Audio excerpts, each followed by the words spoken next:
안녕하십니까. CJB 모닝와이드 수요일 아침에 인사드립니다. 가을 건강의 복병, 일교차가 가장 심한 달이 바로 10월이라고 합니다. 10월 한 달에만 일교차가 10도 이상인 날이 평균 20.5일이나 된다고 하는데요. 오늘도 역시 아침과 밤에는 10도 초반대로 쌀쌀하다, 낮에는 20도 이상으로 오를 것으로 예상된다고 하네요. 네, 그렇습니다. 이렇게 일교차가 극심해지면 가장 큰 악영향을 받는 것은 순환기계와 호흡기계 질환이라고 하죠. 기상청 홈페이지를 보면요, 기상 자료를 활용해서 뇌졸중과 감기 가능 지수를 생활 정보로 제공하고 있습니다. 오늘의 감기 가능 지수는 보통이지만 유비무환이죠. 입고 벗을 수 있는 겉옷 꼭 챙기셔야겠습니다. CJB 모닝와이드 뉴스부터 시작합니다. 단계적 일상 회복 위드 코로나로의 전환을 앞두고 방역 당국이 학생과 외국인 감염을 차단하는 데 사활을 걸고 있죠. 그렇습니다. 충북의 백신 접종률은 1차 기준으로 80%에 도달했지만 아직 한 번도 백신을 맞지 않은 미접종자가 19만여 명에 달해 이들의 접종 참여를 이끌어내는 것이 큰 숙제로 떠올랐습니다.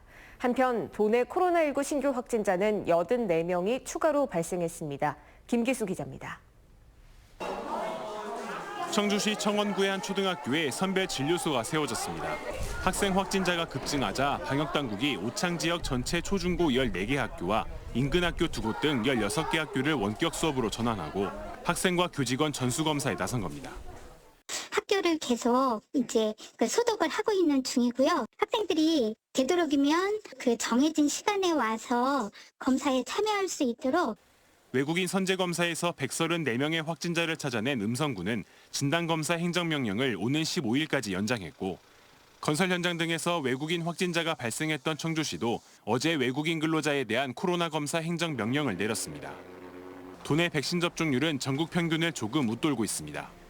1차 접종률은 79.7%, 접종 완료율은 61.2%로 이번 주 안으로 1차 접종률 80%는 넘어설 것으로 보입니다.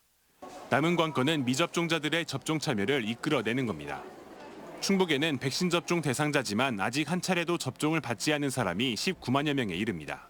사전에 예약이 없이 위탁의료기관에 문의를 하셔서 백신이 있을 경우에는 접종이 가능합니다.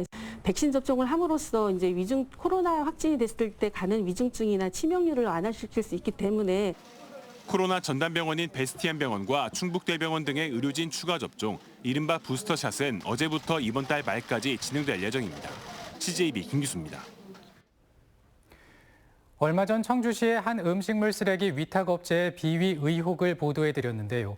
저희가 청주시 자료를 입수해서 직접 살펴봤더니 청주시의 인건비 지원금과 업체가 실제 지급한 금액 사이에 1억 5천만 원 정도 차이가 났습니다. 진기훈 기자입니다. 청주시가 음식물 쓰레기 업무 위탁 계약을 맺은 A업체에 지난 2019년 시 예산을 지급한 총괄 명세서입니다. 시가 직접 노무비, 즉 인건비 명목으로 업체에 지원한 예산은 6억 9,500여만 원입니다. 하지만 이 업체가 직원들에게 지급한 급여 총액은 5억 3,200여만 원으로 1억 5천만 원 넘게 차이가 납니다.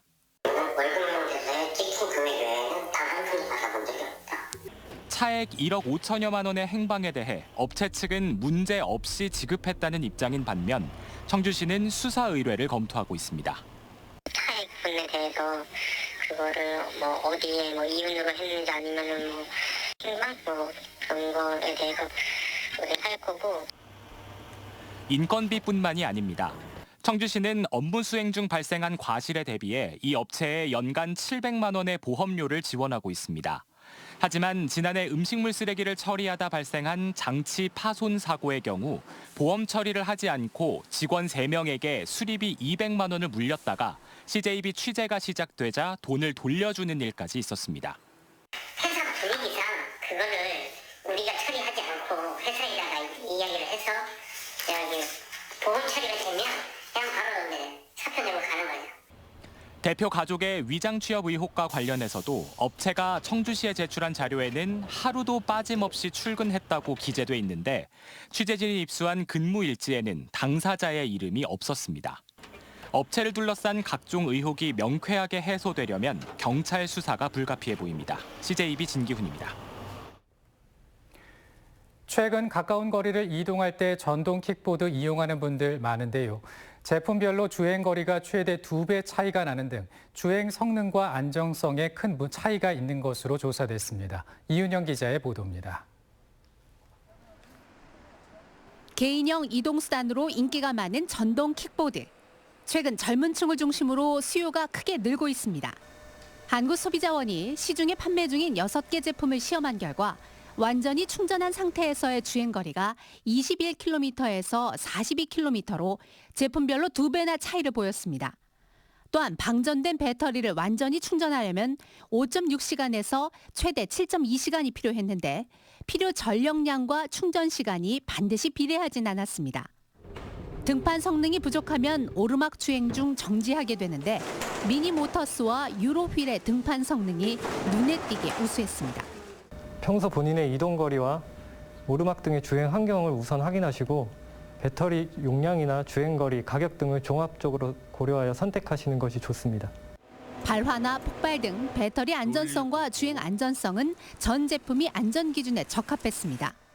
하지만 롤리고고 제품은 브레이크 레버 간격이 안전 기준을 초과해 무상 수리를 실시하기로 했습니다. 특히 전동 킥보드는 자전거에 비해 바퀴가 작아 노면의 배수로 틈새에 바퀴가 걸려 넘어질 가능성이 높습니다. 또한 노면의 낮은 턱에도 추락이나 충돌 등 안전사고가 발생할 위험이 있습니다. 울퉁불퉁한 노면이나 장애물에서 사고의 우려가 높습니다.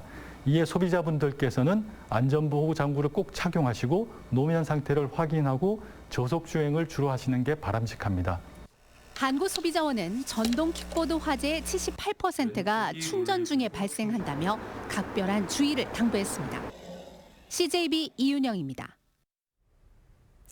최근 청주 곳곳에서 영화와 드라마가 촬영되는 현장 심심치 않게 볼 수 있는데요.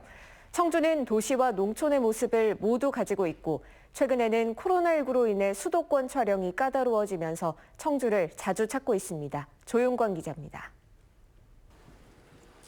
온라인 동영상 서비스 OTT 플랫폼인 티빙의 드라마 방과후 전쟁 활동이 촬영되고 있는 청주 북문로 소나무길입니다. 스태프들이 곳곳에 장비를 설치하고 촬영 준비에 한창입니다. 도로가 통제될 뿐 아니라 인근 상점들은 사흘이나 문을 닫습니다. 같은 날 수암골과 우암산 우회도로에서는 넷플릭스의 영화 20세기 소녀가 촬영됐습니다. 저희가 여기서 만들어갈 수 있는 부분 그리고 이제 영상위원회에서 이제 도와주고 시에서도 이제 협조가 되는 부분들이 너무 좀 잘 되다 보니까 저희가 이제 청주까지 와서 노잼 도시라는 달갑지 않은 별명을 가진 청주에서 영화와 드라마, 광고 촬영이 이어지고 있습니다. 올해 들어 주원 주연의 카터나 보고타 등의 영화와 너와 나의 봄, 경찰 수업, 악마 판사 등 수십 편의 드라마와 광고가 청주에서 촬영됐습니다. 올해 촬영 편수는 지난해 39편을 뛰어넘을 것으로 보고 있습니다. 청주는 성안길과 수암골, 육거리 시장, 무심천 등 도시와 농촌, 근대와 현대의 모습이 공존해 시대극과 가족물, 로맨스, 액션까지 다양한 장르의 무대가 되고 있습니다.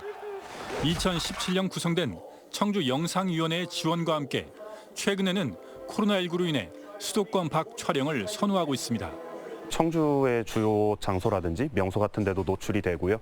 그리고 지역에 이제 스태프분들이 한 100명, 최소 50명 이렇게까지 내려오시는데 이런 분들이 아무래도 지역에서 숙박을 하게 되시고 그리고 지역에 있는 식당을 사용하시고 청주 영상위원회는 실내나 실외 종합 세트장을 건립해 더 많은 제작사를 유치하는 방안도 추진하고 있습니다.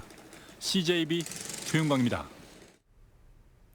충북의 코로나 상황 여전히 심각하지만 다음 달이면 단계적 일상 회복, 이른바 위드 코로나로 우리 생활이 전환하게 됩니다. 기업들의 기대감이 큰데요. 때를 맞춰 충북의 여성 기업들이 공격적인 마케팅에 시동을 걸었습니다. 장원석 기자입니다. 흙탕물도 걸러내는 친환경 접이식 휴대용 정수기가 눈길을 끕니다. 충주 사과와 영동 포도로 만든 지역 특화 상품도 발길을 사로잡습니다. 건강식품과 온열기구 판매장은 체험객들이 끊이질 않습니다. 몸이 찬데 이렇게 누워있으니까 따뜻하고 너무너무 좋아요. 뭐 혈액순환이 잘 된다고 할까요? 25개 충북 여성기업과 여성 스타트업이 참가한 특별 할인전입니다. 위드 코로나로 하반기 소비 심리가 되살아날 것을 기대한 화장품과 캠핑용품 등 소비재 기업들이 대거 참가했습니다. 소비자와의 직접 대면 홍보를 통해 반토막난 매출을 극복하겠다는 공격적인 마케팅입니다. 오프라인 위주로 마케팅을 하다 보니까 이렇게 마케팅 기회를 소비자를 직접 만나볼 수 있는 그런 소중한 행사가 있어서 참여하게 되었습니다. 지역 여성 기업들은 위드 코로나를 앞두고 최대 절반 값의 물건을 내놓기로 했다며 움츠린 소비 심리가 깨어나길 기대하고 있습니다. 홍보하는 차원에서도 하고 또 소비자들이 저렴한 가격으로 우리 여성기업 제품들을 좋은 구매를 할 수 있는 충청북도와 농협 여성경제인협회는 여성기업의 판로 확대를 위한 오프라인 기획전과 온라인 복지몰, 구매 플랫폼 활성화 등에 주력할 방침입니다. CJB 장원석입니다. 전국 경매 시장이 활기를 띠는 가운데 충북의 아파트 낙찰가율도 6년 만에 최고치를 기록했습니다.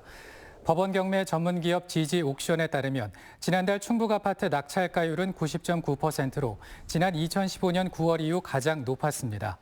낙찰가율은 감정가 대비 낙찰가의 비율로 청주의 1억 원 미만 아파트를 중심으로 응찰이 많았던 것으로 분석됩니다. 청주시는 택시업계의 운영난을 덜기 위해서 오는 2024년까지 법인 택시 120대를 줄이기로 했습니다. 시는 지난 5월 택시업계 노조 대표 등과 택시감차위원회를 통해 이같이 합의하고 한 대당 4천만 원의 감차 보상액을 지급하기로 했습니다. 현재 청주시는 택시 면허 대수는 승객 수요 대비 700대 가까이 초과 공급하고 있습니다. 정부 공모사업에 전략적으로 대응하기 위해 구성된 충청북도 공모사업 자문위원회가 본격적인 활동에 들어갔습니다. 외부 전문위원과 도청 실국장 등 22명으로 구성된 자문위원회는 도청에서 첫 회의를 열고 정책 동향과 차별화된 대응 전략 마련에 대해 논의했습니다. 속리산 국립공원 사무소는 배낭형 와이파이를 활용해 문장대 일원의 긴급 통신망 구축을 완료했다고 밝혔습니다. 배낭형 와이파이는 과학기술정보통신부가 혁신 제품으로 선정한 이동형 무선통신 장치로 재난 발생 시 통신 음영 지역의 긴급 통신망을 구축하고 탐방객 무료 와이파이 서비스 등 다양한 분야에 활용될 예정입니다.